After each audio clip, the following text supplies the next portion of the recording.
Começa agora Satisfaction, o seu podcast preferido sobre o mercado business to business.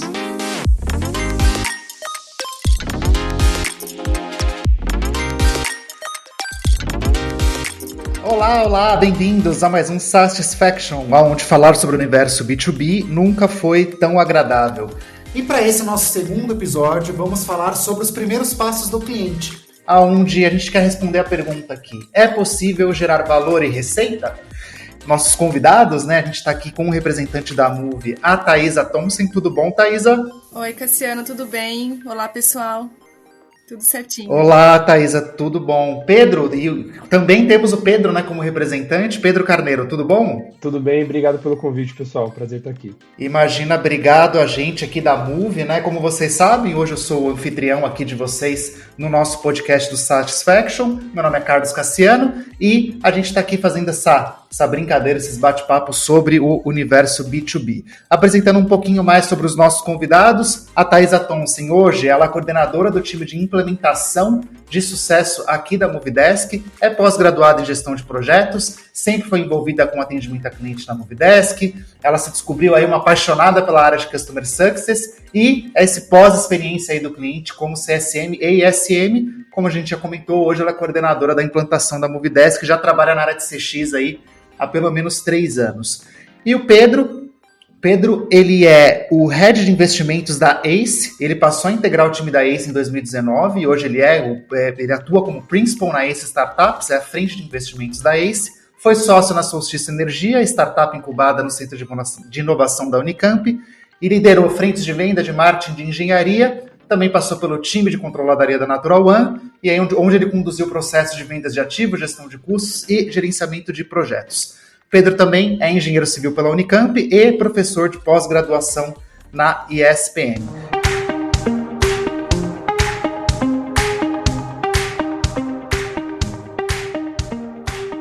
A gente tem esse momento muito especial, que é o momento de onboarding de um cliente, onde ele entendeu aquela percepção de valor, viu que aquela solução SaaS vai atender a empresa dele ou vai atender ali a necessidade dele de algum momento, e agora é aquele momento de primeiros passos, Gente, para vocês, vou começar pelo Pedro. Qual que é a importância desse momento dos primeiros passos de um cliente dentro de uma jornada SaaS B2B? Legal, Cassiano. Aqui na ACE a gente está hoje com mais de 60 empresas, E muitas delas são SaaS B2B. E a gente vê que, na maioria delas, todo momento de troca de mãos, entre um cliente o time de vendas para o time de onboarding e de CX, ou depois de CX para um suporte, etc., todo esse momento de troca de mãos ele é muito complexo, porque você tem expectativas e um relacionamento que foi gerado antes, e isso acaba tendo um certo atrito, e o processo precisa estar bem montado. Só que quando você faz isso muito bem, ou seja, quando você tem uma transição que é simples para o cliente, que mantém a confiança, o resultado ele vem não só imediatamente, mas vem a longo prazo também. A gente costuma acompanhar muito aquelas métricas de SaaS, e a gente consegue ver que com algumas mudanças no onboarding, na experiência do cliente, você vai melhorando a saúde do produto e do processo como um todo. Planta cedo para colher lá na frente em relação à receita também, É isso aí. Legal. E para você, Thaisa, esse momento, hoje até na coordenação que você tem do time de implementação, como é que é esse momento para o cliente, Como ele está se sentindo ali, acabou de comprar, como é que é essa primeira percepção que ele tem? Legal, Cassi. Então, aqui na Movidesk nós temos a premissa de que o onboarding é realmente a porta de entrada, é o bem-vindo para o cliente, Então, ele quando ele comprou o Movidesk, ele estava lá com uma expectativa, de utilização, de como é que ele ia utilizar, ele sabia ali um pouco o que poderia ajudar, o que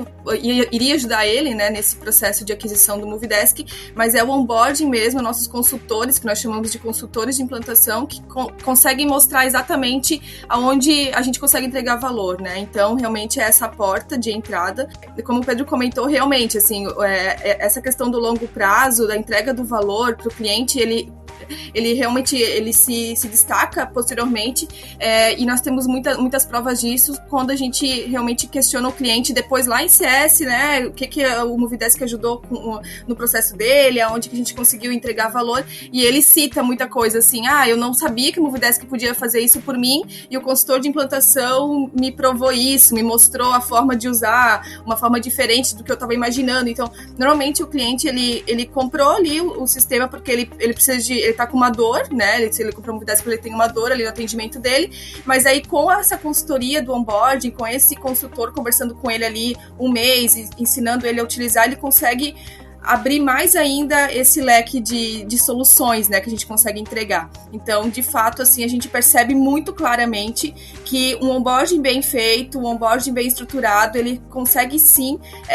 entregar o valor e fica entregue durante toda a jornada do cliente, não só ali no processo, né, inicial. Legal.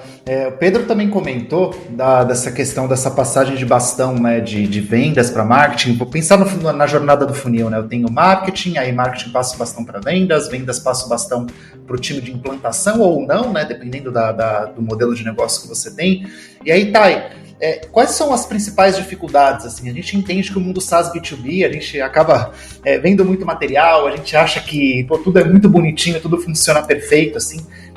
Hoje, quais são as dificuldades que a gente às vezes enfrenta nessa passagem de bastão? E depois eu replico essa pergunta para o Pedro também. Legal, ótima pergunta, Cássia. Nós temos, assim, na verdade, a nossa estrutura de onboarding, ela está sempre sendo modificada, porque a gente entende que, claro, nossos clientes mudam, né, o perfil deles mudam, e aí o que a gente precisa saber dele antes de começar um onboarding, às vezes são informações diferentes do que a gente precisava há 2 anos atrás, porque o perfil do cliente mudou. Então, a maior dificuldade é essa comunicação realmente entre as áreas, né? E não é uma dificuldade, mas é uma importância muito grande e que depende muito da ação humana, né? Então, o vendedor, quando ele vende ali o Movidesk, ele realmente precisa pegar todos os insumos, que aí a gente tem que colocar para o vendedor, vendedor, são esses insumos aqui que a gente precisa para fazer um onboard bem estruturado, né? Então, como a gente estava enfrentando um pouco, não estava sendo tão legal esse fluxo com o cliente, a gente decidiu criar uma call de alinhamento. Então, o vendedor conversa com o cliente, explica todo o Movidesk, faz a parte dele mesmo, que é de vendedor, de abrilhantar ali os olhos do cliente quanto ao Movidesk, e nós decidimos colocar uma call de alinhamento também dentro de onboarding, antes de começar as calls de implantação, para reafirmar aquilo que ele já tinha conversado com o vendedor, assim. Então a gente não fala para ele, cliente, você tem que repetir tudo novamente para mim. Não é isso. A gente fala, olha, vi aqui que você gostaria de colocar esses módulos aqui no Movidesk. Me explica um pouquinho melhor qual que é a tua dor quanto a isso e por que você decidiu colocar esse módulo. Aí, com isso, a gente consegue estruturar todo o onboarding do cliente e a comunicação fica mais fluida. Então, a gente sempre está fazendo mudanças, né, dentro da área de onboarding para conseguir melhorar essa comunicação. E aí, depois tem a nossa passagem para o CS, né? Então, a nossa passagem para o CS também tem que ser bem detalhada. A gente coloca qual que é o perfil do cliente, como é que é o formato de comunicação que o cliente gosta também. Então, assim, veja que o onboarding não é somente focado ali na ferramenta. Não, eu vou aqui, implantei o Movidesk, entreguei valor para ele dentro do Movidesk, beleza, tchau, pode ir para o CS. Não, a gente realmente se preocupa com um todo, né? O formato que o cliente gosta de se comunicar, como que é o perfil dele mesmo, né? Então, tudo isso a gente gosta de sempre alinhar entre as áreas para que o cliente se sinta realmente, não, eu tô falando com uma área só, eu tô falando com a Movidesk, não é assim, cada área um perfil diferente de atendimento, né? Legal. E para você, Pedro, quais foram alguns casos aí que você vê que essa passagem de bastão, qual é o risco, né, de não ter uma passagem de bastão muito bem feita, assim, que você já enxergou por aí? Acho que o principal é o que a gente chama de efeito Disney, né? A gente quer ao máximo manter a ilusão e o encantamento do cliente e deixar ele em uma única passagem e jornada, né? Quando você... E aí eu acho que a Thaisa comentou muito bem. Quando você tira o foco do cliente e coloca o foco na etapa e no produto, eu vou fazer o onboard, eu vou fazer a implementação, eu tenho um checklist aqui de tudo que eu preciso ensinar para ele e pronto, acabou. Você acaba segmentando demais a jornada e aí você tem aqueles lapsos que o cliente percebe que aquilo não é voltado para ele está funcionando dentro de uma máquina e de um processo, né, de uma empresa em volta.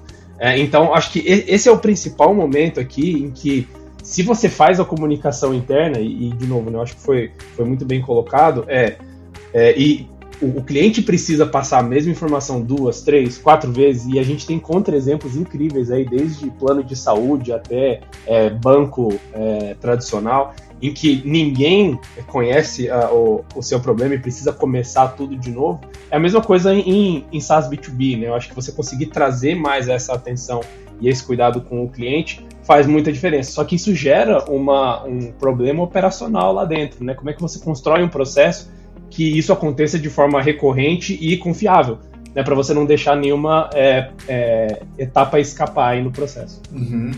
Legal. Thaís, você quer complementar algum ponto nesse aspecto? Exato. Eu gostei muito dessa fala sobre criar a jornada. A gente cria, né, tem empresas que criam jornada olhando para o processo ali e não para o cliente.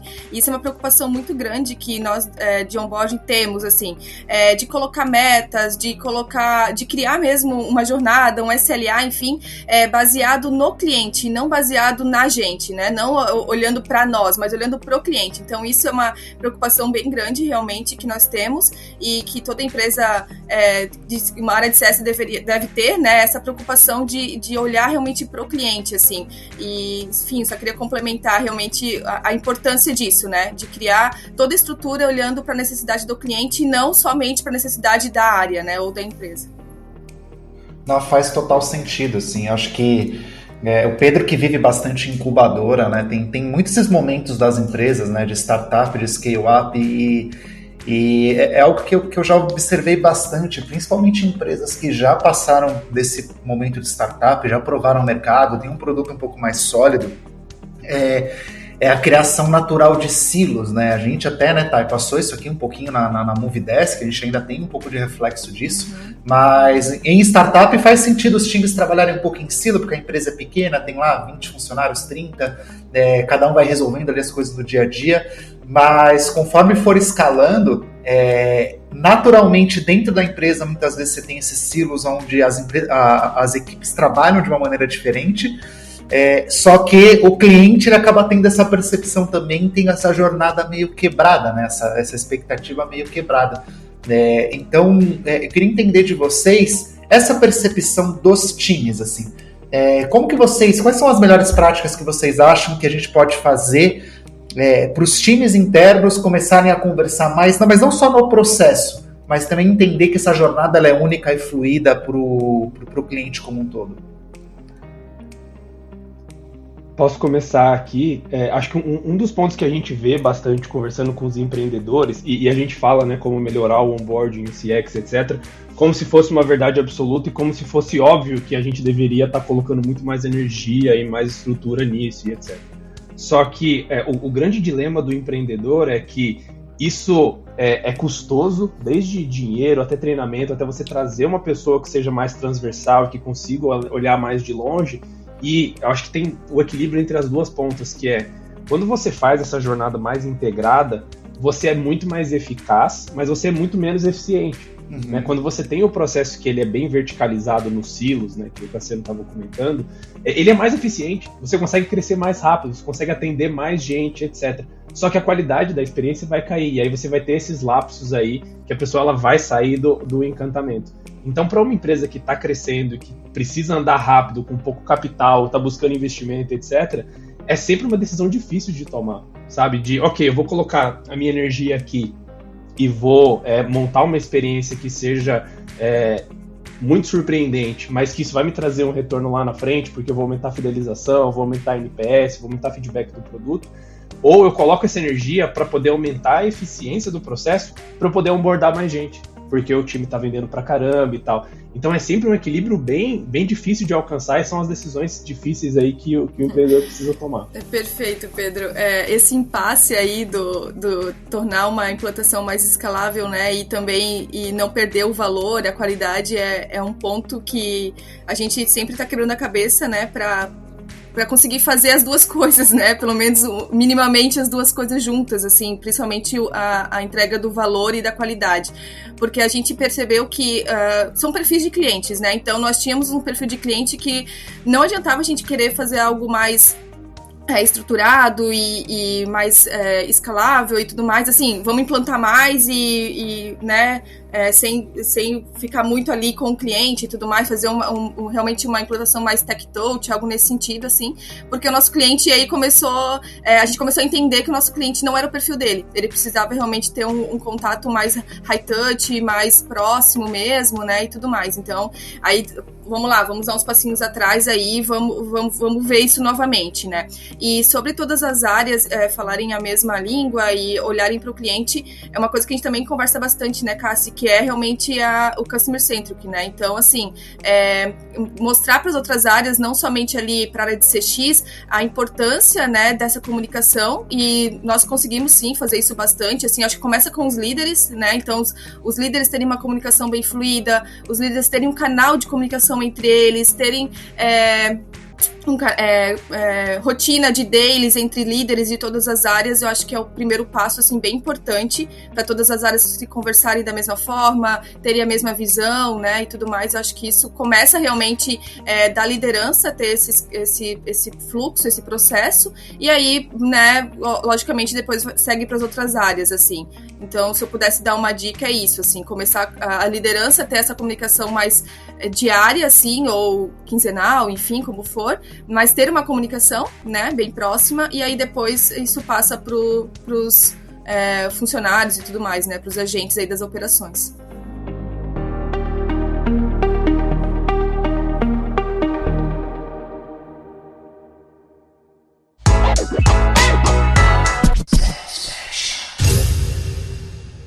Pensando também, queria ouvir um pouquinho a opinião de vocês, sobre, já vi esse modelo diferente em diversas empresas SaaS B2B, né? Então, já vi implantação gratuita, eu já vi implantação automatizada, eu já vi implantação paga de uma vez só, que você faz um treinamento, eu já vi pacotes de implantação diferentes, eu já vi implantação que entra junto no valor da receita mensal ali, que você acaba diluindo isso no primeiro ano. Queria ouvir de vocês, assim, como que eu posso montar um modelo bom, caso eu não tenha, né? Tenho um processo de implantação, mas eu enxergo ali de que de alguma maneira eu consigo ter alguma receita disso, eu consigo trazer uma vantagem melhor para o cliente. Como é que deve ser o racional, assim, para qual é o melhor modelo de implantação para o meu modelo hoje, assim, para o meu modelo de negócio de empresa? Opa, pode falar. Bom, podem ficar à vontade, né? Essa pergunta é difícil. Sim. E pra gente que trabalha com modelos muito, muito diferentes, né, é difícil de dar uma dica mais direta e operacional, só que eu acho que um ponto para refletir é o seguinte: o onboarding, ele serve para que o seu cliente ele consiga aproveitar o valor que o seu produto oferece. Ou seja, se o seu produto é muito straightforward, que é, por exemplo, meio de pagamento, uma carteira digital, que você clica aqui, clica ali, e o negócio acontece de uma forma bem clara, você consegue usar um modelo mais escalável e mais automatizado. Porque é mais fácil para o cliente descobrir e aproveitar o valor do que ele comprou, sem você ter um apoio mais tech, etc. Quando você tem um serviço que ele é meio consultivo, meio plataformizado, né, que eu preciso fazer uma implementação, eu preciso parametrizar, eu preciso montar automatizações que são específicas do cliente. Se você deixa isso na mão de um sistema automatizado ou na mão do próprio cliente, a maioria dos clientes não vai descobrir todo o valor. E aí você está deixando dinheiro na mesa porque você está montando um produto, o cara está pagando para usar esse produto, mas ele não está extraindo valor para o negócio dele, né? A gente está pensando aqui em SaaS B2B.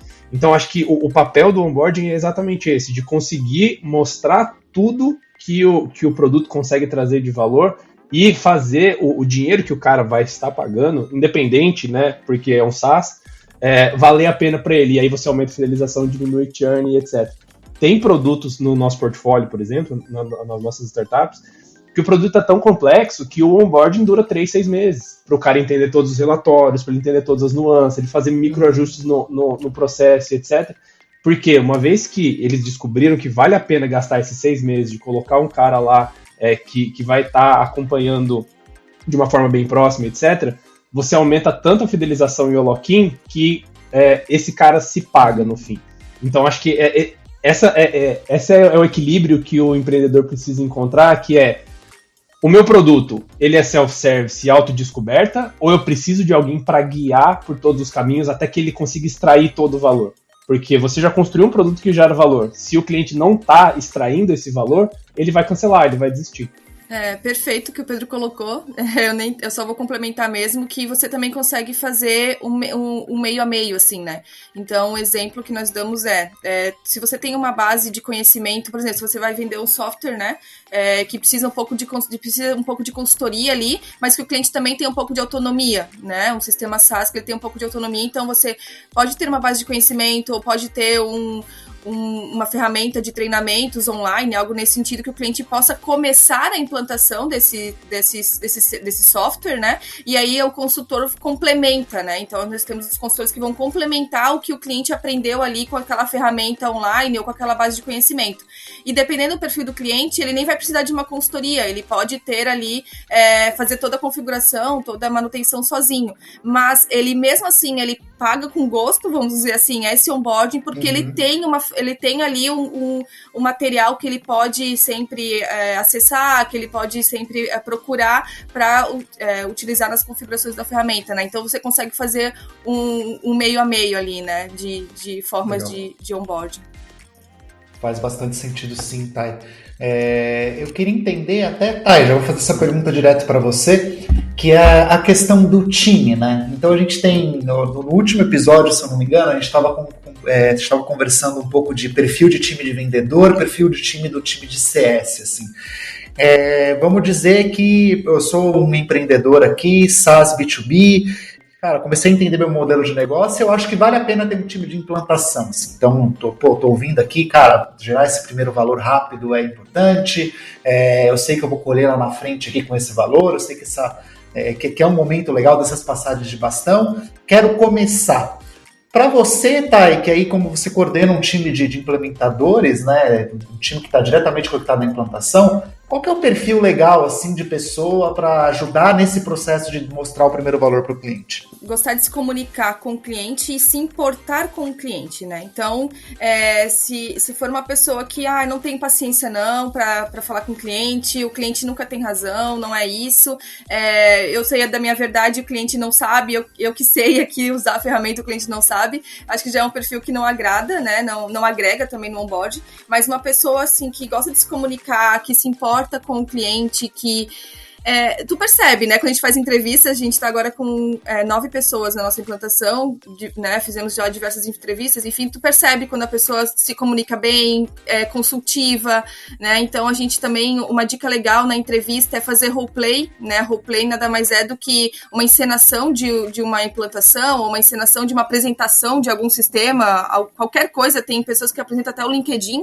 né? Então ali, nesse roleplay, a gente consegue pegar essas skills, né, de comunicação, de atendimento, de ser cordial, conhecer muito bem a ferramenta, né, depois a gente tem também um processo de onboarding, né, para esses implementadores, então também não exigir que a pessoa venha já sabendo mexer no software ou conhecendo algo nesse sentido, mas também entregar um bom onboarding também para esse novo implementador, né, e tudo mais, assim, dar os insumos para ele aprender a usar a ferramenta, mas assim, de primeira skill realmente ser consultivo, gostar de conversar com o cliente, se preocupar com o cliente, né? Se preocupar em passar a informação correta ou de forma clara, saber lidar com diversos perfis de pessoas, né? Porque cliente a gente não escolhe perfil, então vai vir vários perfis e aí você tem que saber lidar com todos esses perfis.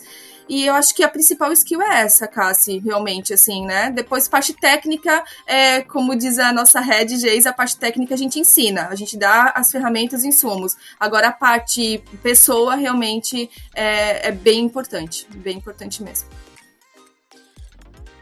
Acho que a Thaisa comentou muito bem, e eu acho que tem 2 pontos principais pra gente aqui, né? O primeiro, ela precisa ter esse perfil mais giver mesmo, né? Ou seja, mais atencioso, solícito e disposto a fazer isso, porque quando a gente pega pessoas que são assim e já fazem isso pra fora, pra dentro da empresa, pras outras áreas, pra vida delas, a gente vê que ela vai se dar muito melhor quando ela vai fazer isso com o cliente. E eu acho que tem um outro fator aqui que é bem importante, é a gente conseguir encontrar na pessoa uma proatividade para poder brigar contra o processo interno, quando o processo interno for contra o cliente. Porque isso é uma das coisas que acontece muito, né? Em nome da eficiência, a gente acaba construindo processos que são anti-cliente. E aí a gente vai ver isso lá nas trincheiras, quando o time de CX está operando e fazendo um onboarding, etc.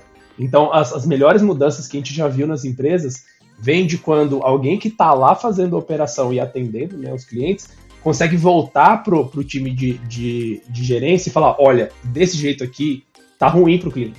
Como é que a gente mexe nesse processo e muda esse modelo? Porque eu tô tendo que abrir a sessão o tempo inteiro, porque eu não vou deixar o meu cliente na mão. E eu acho que isso gera um ciclo muito legal. Nossa, verdade, perfeito, Pedro.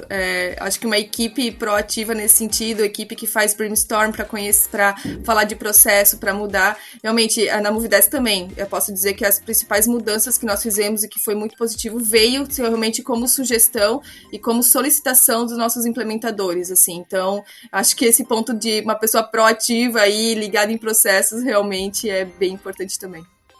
Legal.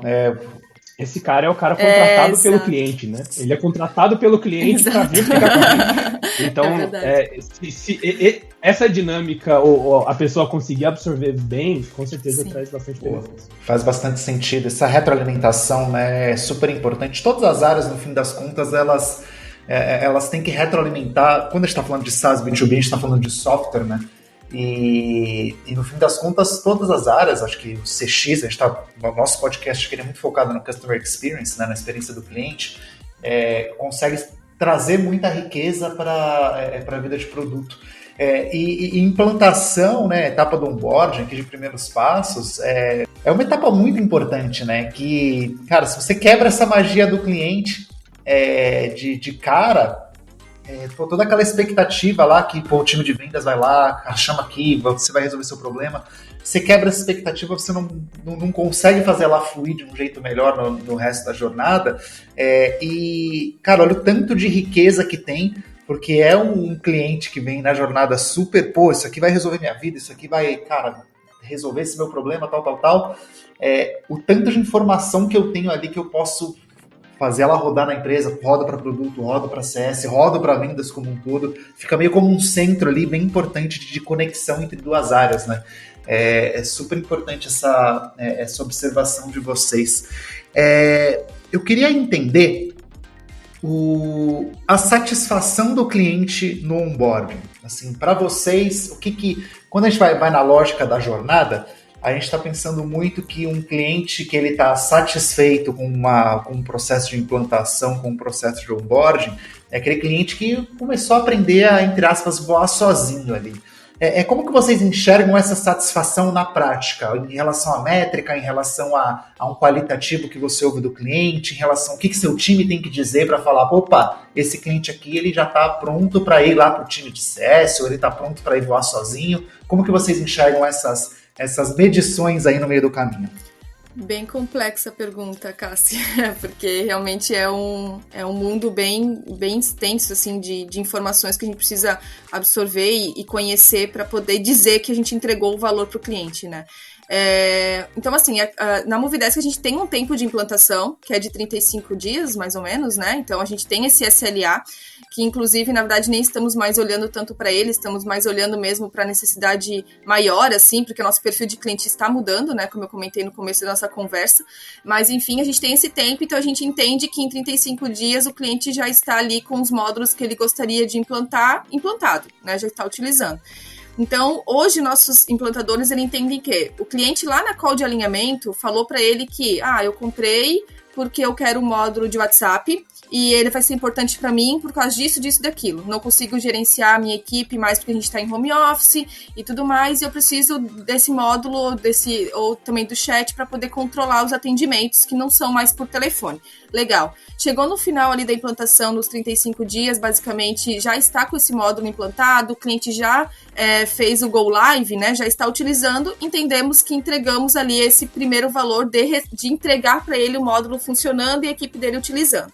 Porém, depois de alguns meses que ele tem aí a conversa, reunião, enfim, com o CS dele, né, com o CSM, aí ele vai trazer de novo, não, realmente, a Movidesk está me ajudando realmente muito nessa questão do home office, conseguir medir aqui os meus atendimentos pelos relatórios de vocês e eu conseguir entender qual que é como é que funciona meu atendimento melhor, enfim. Aí a gente tem a certeza absoluta da entrega desse valor, né, que o cliente realmente adquiriu ali com o Movidesk. Então, hoje a gente faz mais ou menos dessa forma. A gente tem uma comunicação também muito próxima com os CSMs, então, se um cliente comenta algo nesse sentido, eles também nos informam, então a gente sabe, opa, legal, realmente o cliente tá feliz ali com a entrega, né? Então, hoje na prática, por isso que eu digo que é bem complexa a pergunta, porque... Né, como medir tão rápido assim a entrega do valor, porque quando a gente fala de um sistema SaaS, no caso do Movidesk, um sistema de atendimento, que ele precisa de um mês, 2 meses para conseguir gerar um relatório, que daí traz todos os resultados para ele do atendimento, durante o onboard é um pouco mais difícil de ter esses números, né? Então, normalmente ele vem depois com a equipe de CSM. Para você, Pedro, como é que você enxerga essas medições no meio do caminho aí? É um dos paradoxos mais bacanas, né, quando a gente fala de SaaS B2B, que eu quero entregar uma experiência personalizada, incrível, completamente customizada 1 milhão de vezes, né, para 1 milhão de clientes. E aí você tem esse paradoxo entre fazer algo personalizado e fazer um negócio gigante, né, e aí as coisas lutam entre si. A gente aqui indica sempre para as startups fazerem um modelo de olhe para a árvore e olhe para a floresta. Por quê? Quando a gente olha para a floresta, e aí tem a questão das métricas, né, de medir NPS, eu acho que tem duas formas de medir. Uma coisa é quando você encerra o período de onboarding e o cara está satisfeito ou não, e você coloca lá uma caixinha, o cara responde, mas eu sou muito mais fã do NPS, da estrutura espontânea, de conforme ele está descobrindo e usando, ele conseguir dar alguns feedbacks que vão até ajudar o time de produto também, etc. Então, essa é a forma de olhar para a floresta. E aí, quando a gente olha para o time inteiro, né, para, sei lá, aquelas minhas centenas ou milhares de clientes, a gente consegue identificar alguns padrões e falar, olha, eu estou vendo aqui que esse tipo de cliente que é uma empresa não muito grande, mas também não muito pequena, que está no meio do caminho dentro dos meus ICPs, esse cara consistentemente não está tendo uma boa experiência. Legal. Então, pausa aqui e aí vamos fazer uma avaliação nesse tipo de árvore. Ou seja, olhar especificamente, qualitativamente, com um time de CX, com um time de onboarding, como é feito o processo e quais as coisas que a gente consegue relacionar entre a experiência dele com o número que está saindo lá de uma forma repetida. E aí a gente faz uma mudança na árvore, né? A gente muda o processo para aquele cara, muda um gatilho para aquele cara, muda um pricing para aquele cara, e aí a gente joga isso de volta para a floresta. Porque a gente, principalmente os CEOs das empresas, como a pessoa ela é muito voltada para o cliente, a grande dor aí que a gente vê ela é voltada para um cliente. Ela não é voltada para o cliente, entidade, né? Ela é voltada para aquele cara que liga, que enche o saco, que acha ruim, não sei o que e tal. Isso não necessariamente é bom para o negócio, né? Então, é bem difícil de manter essa perspectiva para conseguir deixar que o negócio cresça e você não seja uma empresa de um cliente só, que é o cara que mais faz barulho, né? Então, a gente tenta colocar essa perspectiva. Aqui na Movidesk a gente também utiliza essas pesquisas de satisfação no fim da implantação, né? Inclusive, nosso índice aqui é de 100% de satisfação, né? Ao fim da jornada ali. E é uma forma, realmente, né? De você medir isso, assim, ali, mas como o Pedro falou, medir ali naquele momento, né? Então, acho que a importância realmente é medir toda a jornada do cliente, né? Ah, legal, quando ele chegou lá, 3 meses depois que tá lá com o CSM, ele comentou novamente de como foi importante o onboarding dele bem feito, né, e tudo mais. Então, trazer isso é bem importante realmente, assim.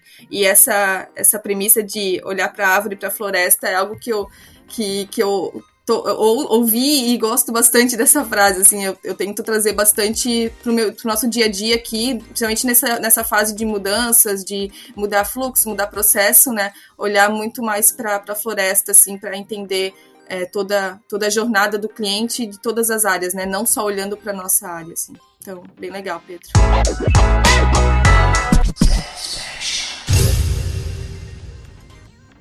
Tem um mito, gente, que pensando em diversas jornadas SaaS B2B aí que eu vi na minha vida, e que geralmente tem a galera do CS, a galera da implantação, sempre falando assim, tem que ter onboarding automatizado, né? Aí a gente vai lá e pergunta, né, como é que é, né? coloca uns pop-ups ali, abre umas caixas, abre uns vídeos e não sei o quê. Por muito tempo a gente fez bastante reflexão nesse aspecto, assim. Quando que eu deveria envolver produto, de fato, para começar a automatizar o meu onboarding dentro do meu SaaS B2B? Essa é uma pergunta que eu acho que eu não tenho muita resposta, assim, eu já vi muitos cenários diferentes, assim, mas eu queria ouvir um pouquinho de vocês, do tipo, cara, quando eu começo a automatizar, quando eu mexo em alguma coisa dentro do meu produto, que aí de fato eu sei que vai aliviar ali, ou que vai, eu gosto dessa frase que você traz, Pedro, a gente vai ser customizado para milhares de clientes, né? Que é a ideia do produto, né? Principalmente quando a gente está falando de uma lógica de produto que é o PLG, o famoso PLG, né? Qual que é o momento em que produto ele tem que entrar, que ele tem que falar, não, isso aqui tem que ser mais automatizado, essa relação entre o time de implantação e o time de produto, como que vocês enxergam esse relacionamento e o momento certo do produto ter um onboarding 100% automatizado na tela, por exemplo? Essa é difícil também, né? Posso partir aqui. Essa é difícil. Todas são bons questionamentos aí, mas para mim, qual que é o momento para a gente ter um onboarding ou 100% automatizado, a gente começar a automatizar algumas etapas? O tempo inteiro. Ou seja, qual que é a grande dificuldade, né? As pessoas, né, os nossos CEOs aqui, eles pensam que existe um momento pré-automatização e um momento pós-automatização. Quando, na verdade, na minha cabeça, isso deveria ser uma corrida entre o time de produto e o time de CX para ver quem consegue atender o cliente melhor. Ou seja, se você tem uma... E aí, claro, né, teste AB em tudo, a gente faz uma divisão de clientes, etc., e usa cohorts para poder entender se eu estou chegando lá com automatização. Eu acho que não tem um momento de... Por enquanto eu estou fazendo tudo, né, com CX, com o time, etc., e super customizado. Agora apertei um botão e mudou tudo. Todo o meu processo agora é robotizado e chatbot e o caramba. Para mim, qual que é a estrutura? O desafio do time de produto tem que ser emular e copiar o nível de satisfação, o nível de entrega, o tempo de onboarding, a qualidade, o nível de churn, etc., que o time de CX com a estrutura dedicada vai ter. Quando a gente conseguir que a automatização, né, e o onboarding automatizado entregue o mesmo nível de engajamento, o mesmo nível de satisfação, baixos churns e etc., aí tá na hora de você virar. Só que o processo de fazer um onboard automatizado vem muito antes, né? Você precisa fazer esse teste AB constantemente. Claro, quando a gente faz o desenvolvimento para testar e para aprender, a gente vai fazer isso de uma forma bem mais frágil, bem menos estruturada. A parte de produto vai ser o MVPzão com aquele código com fita isolante que a gente conhece. Só que a ideia é que o time de produto tem o desafio de vencer a experiência do cliente que o time de onboarding está fazendo. Então, eu acho que isso depende menos do produto e menos do modelo de negócio, etc. E algo que toda empresa deveria perseguir e que a gente imagina que hoje é impossível por alguns casos e etc. Só que eu acho que teria que acontecer isso sempre. Do mesmo jeito que a gente está acostumado hoje a fazer teste AB de tudo quanto é campanha de divulgação, por que a gente não está fazendo isso com onboarding, com estrutura de cliente? Né? Então, para mim, isso deveria ser um arroz com feijão, como é hoje na otimização de marca. Eu concordo, eu ia complementar sobre fazer esse teste AB, MVP e tudo mais, eu ia falar justamente sobre isso, então concordo 100% com o Pedro, assim, acho que o cliente, o produto, a equipe que for fazer esse processo, né, se você já tem uma empresa ali estruturada e está pensando em começar a estruturar esse onboarding dessa forma, é o produto olhar para o cliente, entender quem é o cliente, se faz sentido, né, para aquele perfil de ICP de vocês, para o cliente de vocês, enfim, e fazer os testes mesmo, né, é assim que a gente trabalha muito, eu acho que empresas SaaS normalmente também tem bastante disso, né, de ir testando, daí dar uns passos atrás, dar uns passinhos para frente e tudo mais, mas realmente ajuda muito, né, ter esse onboarding dessa forma, justamente para conseguir aumentar ali o número de clientes que estão implantando e o conhecimento do cliente também aumenta, né, então ele não depende ali tanto de um consultor para ajudar, para estruturar, ele consegue fazer isso mais sozinho, assim, então eu acho bem importante também. Por último aqui, eu acho que tem uma questão também que todo empreendedor, e que eu passei por isso também na minha jornada empreendedora, que de novo a questão da árvore e da floresta, né? Quando a gente for fazer um onboarding automatizado e o time não estiver pronto e a jornada não estiver clara e etc., boa parte desses onboardings vão ser ruins. Só que a gente precisa estar disposto a sacrificar algumas árvores para poder melhorar a floresta. Então acho que isso é uma das coisas que dói assim, no empreendedor, sabe? De quando você começa a trabalhar em escala maior, alguns grupos que são os cohorts, eles vão ser batches de teste. E em boa parte desses testes, que não vão dar certo, a experiência não vai ser boa. E aí a gente precisa montar um modelo, né, para poder resgatar esses caras, melhorar a experiência deles e colocar mais energia, etc. Só que esse tipo de atrito é necessário para você melhorar o processo como um todo e garantir que a floresta esteja mais saudável.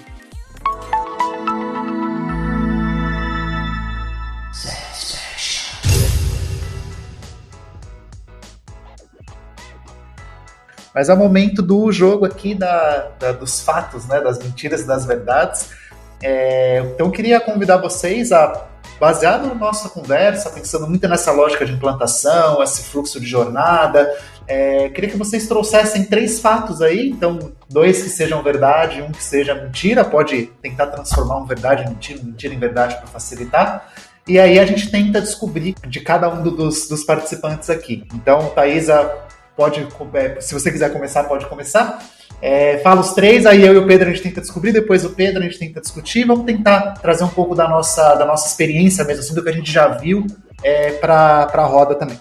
Tá, vamos lá. Eu só falo os fatos, né? Não preciso, só comento aqui os fatos, né? Só comenta e a gente discute em cima. Vamos lá, um fato. Aqui na Movidesk, a equipe de implementação não faz upsell. Se o cliente precisar fazer upsell, aí ele tem que esperar o onboarding finalizar e aí depois o CSM que faz esse processo de upsell com ele. Tá? Isso é um fato. Eu falo os 3 direto ou vocês já vão tentando adivinhar? Vamos falar os 3 direto, a gente volta em cada um deles. O outro fato é que nós estruturamos um fluxo automatizado entre financeiro e onboarding, então nós conseguimos essa comunicação bem fluida entre as duas áreas e é um fluxo automatizado, então o cliente não percebe quando há essa mudança aí diária. E o terceiro fato, deixa eu pensar...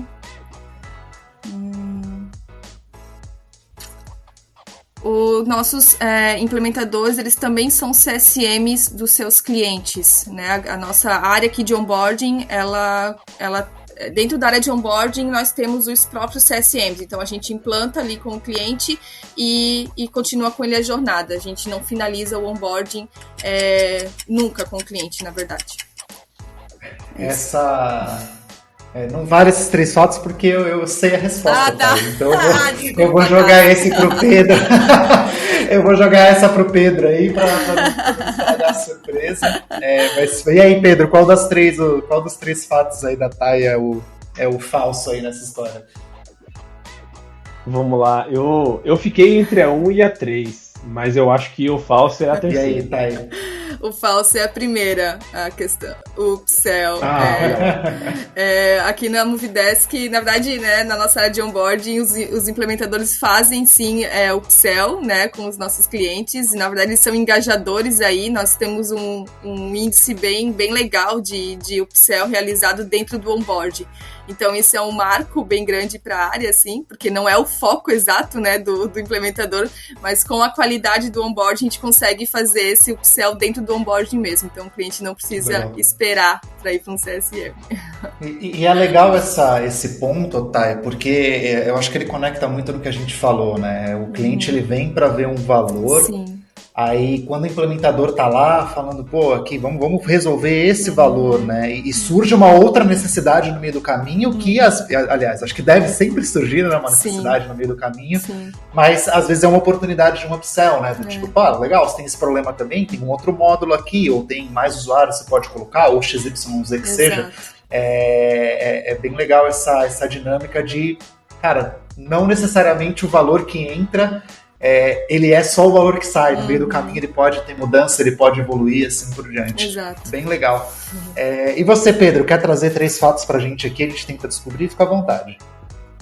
Vamos lá, eu vou tentar ser um pouquinho mais amplo, né? Pensando nas startups, no que a gente vê de estrutura como um todo, eu peguei 3 aqui que podem ser interessantes. Primeiro, é possível medir o ROI dos investimentos em um processo de onboarding. Segundo, um bom modelo de onboarding tem um time dedicado com um relacionamento bem próximo com o cliente. E número 3, é fundamental trabalhar na comunicação interna para manter o encantamento do cliente. Eu vou de A2, ela é meia verdade. Eu também achei isso. A2, ela é meia verdade. Não sei, é isso? Acho que é isso, Pedro? É isso mesmo. Eu acho que a gente estava discutindo muito aqui sobre benchmark de onboarding e que o modelo ele vai mudando de acordo com o tipo de negócio, com o tipo de cliente, até com o estágio da empresa, né? O onboarding ele vai ter mais traços de validação quando a empresa começa ou está com projetos novos ou produtos novos, e quando você vai escalar e vai virar um Nubank da vida, isso muda bastante o modelo. Então não tem uma resposta muito certa de precisa ter um time assim, precisa ter gente assado. Perfeito. Então e nesse ponto, né, a gente acaba focando um pouquinho mais em B2B, né, mas normalmente um B2C, assim, acho que é improvável, super difícil ter um time de implantação, né, óbvio, né, depende do modelo de negócio, mas os grandes B2Cs, assim, que atendem grande massa, geralmente eles serão automatizados, né, porque faz mais parte de sentido com o modelo de negócio, né, e para alguns B2B também, né, quando a gente começa a pensar em tamanho de receita que um cliente traz, cara, para o cliente que traz uma receita pequena ali, sei lá, um ticket muito baixo para você, a conta não fecha, né? Então, eu vou colocar um implantador lá para um cliente que vai me trazer, sei lá, R$50 por mês, estou chutando um valor arbitrário aqui. Então, acho que uma lição boa dessa conversa toda, acho que vocês dois trouxeram bem esse ponto, essa questão do entender bem o modelo de negócio, entender bem onde eu estou pisando para ver como é que vai ser o meu modelo de onboarding, né? Então, eu gosto dessa frase aí, porque às vezes as pessoas querem sair correndo e falar, cara, eu vou colocar um time de implantação aqui porque eu fiz um benchmark, eu vi que a galera lá faz, tal, mas aí você vai ver o ticket é 5, 6, 10 vezes maior, conseguem colocar uma camada de custo nessa implantação, então é super delicado esse equilíbrio aí, acho que a palavra que surgiu bastante aqui foi essa questão do equilíbrio, tentar encontrar bem um meio termo para a realidade do seu negócio. Isso mesmo, Cássio. Boa. Gente, eu queria de coração agradecer vocês, acho que o papo hoje foi bem legal, muito, muito obrigado, Pedro, os seus insights aí, seus inputs foram inputs, né, palavras bem americanas, todos os seus apontamentos, as contribuições que você trouxe aqui pra gente foram muito boas, foram muito positivas, inclusive você acho que é o primeiro convidado que veio com essa visão mais de incubadora, com essa visão mais de olhar mais o macro e olhar várias empresas ao mesmo tempo, então foi bem legal você trazer essa visão de empresas diferentes, né, de momentos diferentes. E então, muito, muito obrigado, Pedro, pela participação. E queria agradecer também a Thay, que já é da casa aqui, a gente está sempre se encontrando pelas reuniões. Obrigado, Thay, pela participação, trouxe um pouquinho mais da realidade aqui da Move, mas que também a gente consegue, cara, transmutar isso para outras realidades e consegue gerar um pouco de reflexão em cima desse tópico. Então foi muito rico mesmo, agradeço em nome da Move. Obrigado, Pedro. Obrigado pelo convite, pessoal. Curti bastante aqui a discussão, sou bem fã do trabalho de vocês aí, vamos manter contato.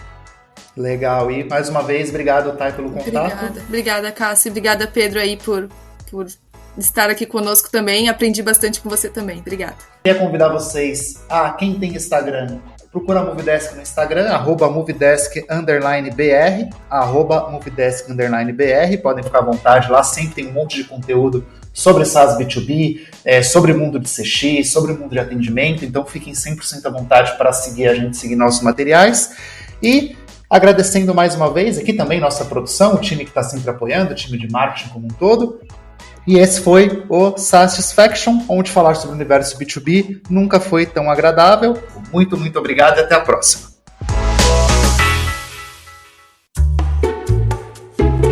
Este programa foi produzido pelo Na Pauta Podcast. Suas ideias sempre no ar.